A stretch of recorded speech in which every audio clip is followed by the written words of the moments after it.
Electronic nicotine delivery systems, also known as ENDS, are devices that operate by heating a liquid solution to a high enough temperature so that it produces an aerosol that is inhaled. It is important to note while using an electronic nicotine delivery system is often called vaping, the device produces an aerosol, not vapor. These liquid solutions that are utilized are often called e-liquids. E-liquids almost always include nicotine, even though 63% of youth and young adult users are not aware that the product obtains nicotine. Additionally, e-liquids typically containing flavoring and a humectant such as propylene glycol to retain moisture and create the aerosol when heated. Common names for ENDS include e-cigarettes or e-cigs. Other common names include vapes, vape pens, mods, and tanks. Mods gain their name due to the fact that their parts can be replaceable and modified. Additionally, Juul remains to be the top e-cigarette brand and took 73.4% of the e-cigarette marketplace by July 2019. The Juul maker claims that the products deliver nicotine content like traditional cigarettes, but delivers the nicotine 2.7 times faster than any other cigarette. The Juul has become so popular that teens and young adults often use the term juuling, which is a common verb for all e-cigarette use. Throughout the years, 3 different generations of devices have been created, continuously improving their design. The first generation closely resembles a cigarette and is disposable. The second generation is a larger, usually pen-shaped device that can be recharged. The third generation are devices that do not resemble a combustible cigarette and often have very large and sometimes customizable batteries. E-cigarettes commonly have a sleek, high-tech design and have easily rechargeable batteries. These newer generations of e-cigarettes that include pre-filled pod systems and refillable systems use nicotine salt in the e-liquids. The nicotine salt formulas allow for much higher levels and efficient delivery of nicotine with less irritation. It is also extremely important to acknowledge that certain e-cigarette products can be used to deliver other drugs, such as marijuana. Remember the different generations of vapes that we were showing you? Well, we show you these devices so you will be able to help identify them if a youth is smoking, because we have hope that youth will stop vaping. However, what you may have not noticed were the 2 vapes hidden in plain sight. This pen is a functioning pen, but it is also a vape that you can use for marijuana. Additionally, the watch that is on her arm, yes, it can be used to tell time, but it is also a vape that you can easily access on your wrist. These are important devices to look out for. In December of 2018, the Surgeon General issued an advisory declaring a youth e-cigarette epidemic. In 2019, e-cigarette use among high schoolers rose to 27.5%, a rate of youth tobacco product use not seen in nearly 2 decades. In 2017, 11% of high school students have used an e-cigarette in the past 30 days. By 2018, that number rose to 21%, and by 2019, 27.5% of high school students had used e-cigarettes in the past month. However, this epidemic is not only targeting our high schoolers. It is targeting middle schools as well.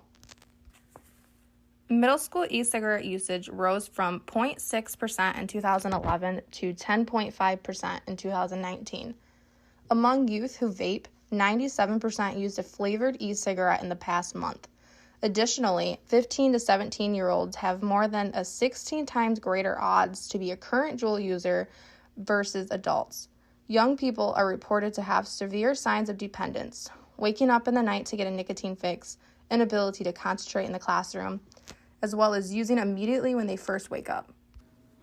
There are many risks associated with vaping, risks specifically concerning an adolescent's brain. Our brains do not stop growing until around the age of 25 or 26.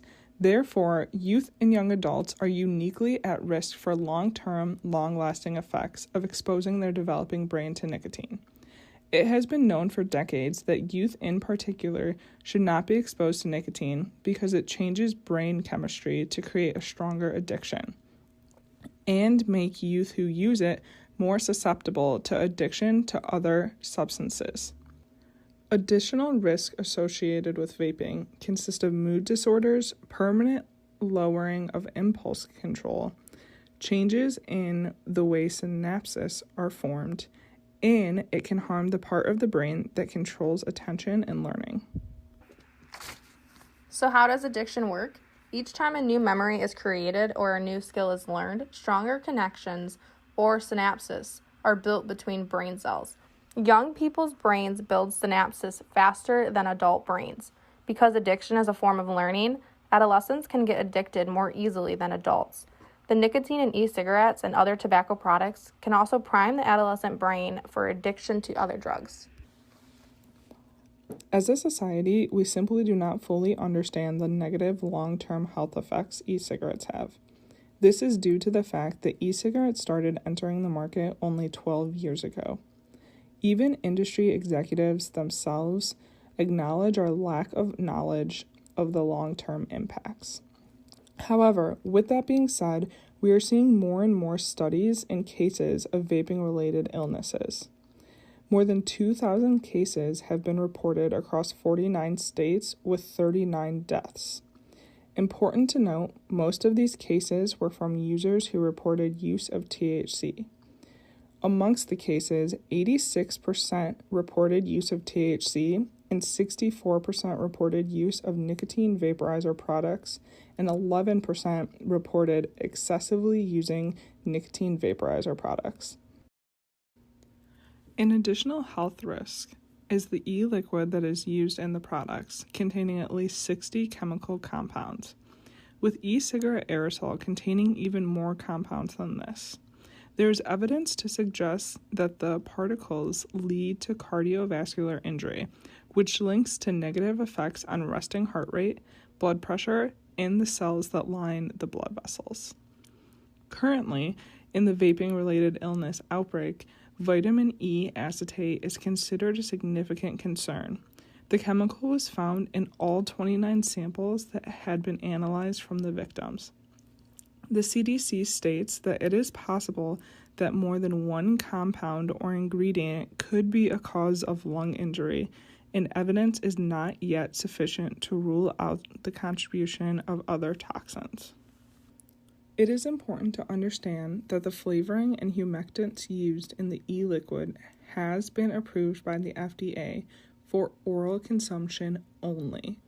The FDA has not approved the flavorings or humectants for inhalation. Additionally, as previously stated, 63% of youth and young adults did not know the products could contain nicotine.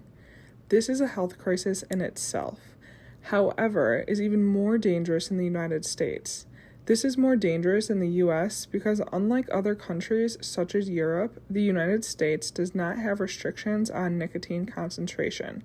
In fact, Europe's nicotine concentration cannot exceed 2%, while nearly 3/4 of the e-cigarette market in 2018 in the United States had at least a 4% nicotine concentration. There are many behavior risks associated with vape use among youth and young adults. This can include that the use of e-cigarettes is strongly linked to the use of other tobacco products. These products can include cigarettes, cigars, hookah, and smokeless tobacco. Additionally, there is evidence that suggests that e-cigarette use is linked to alcohol use and other substances such as marijuana. When looking at the vape use amongst teens and young adults, it is important to understand their perspective of the substance. According to surveys, about 10% of U.S. youth believe e-cigarettes cause no harm, while 62% believe that they cause little or some harm. Additionally, 28% believe they cause a lot of harm when they are used some days, but not every day. In a recent study of perceived harm of e-cigarettes, it was found that only 49% of teens knew that e-cigarettes may harm teen brain development. Additionally, only 45% of participants knew that e-cigarette liquid is made from tobacco. Some of the appeal that comes from e-cigarettes is due to the marketing tactics used by the e-cigarette companies, and this is by no mistake. E-cigarette companies are emulating their big tobacco siblings in order to entice kids in their market share, utilizing tactics such as social media campaigns with endorsements and ads from popular social media influences, as well as increasing nicotine content marketing their product with colorful ads, and most dangerously claiming that their products are safer. These agencies are claiming their products are safer despite having no federal review of the products or their safety claims. These tactics are all utilized to target a generation of individuals who may not have been exposed to nicotine without the production of these products. As a parent, you can not only continue to educate your child of the harms of vaping, but continue to educate yourself. Take the time to learn and understand what different devices look like. Youth want facts. They don't want scare tactics. They want to know the information of why something could harm them. So know your facts. Through educating yourself, you can educate your child. Don't be afraid to talk to your child about vaping and tobacco use, and know that you can start early. Also, understand it is never too late to have the conversation with your youth. You can also be a good example for your child by being tobacco-free. Children learn from modeling, so if you model positive behavior, they are likely to look up to it. Most importantly, be supportive. If your child comes to you and discloses that they have a problem with vape use, try to find them help. Get them to a doctor or even a therapist. Discuss options with them and acknowledge the bravery it takes to talk about the problem. Doctors and other trained professionals know plenty of information that can be utilized to help your youth.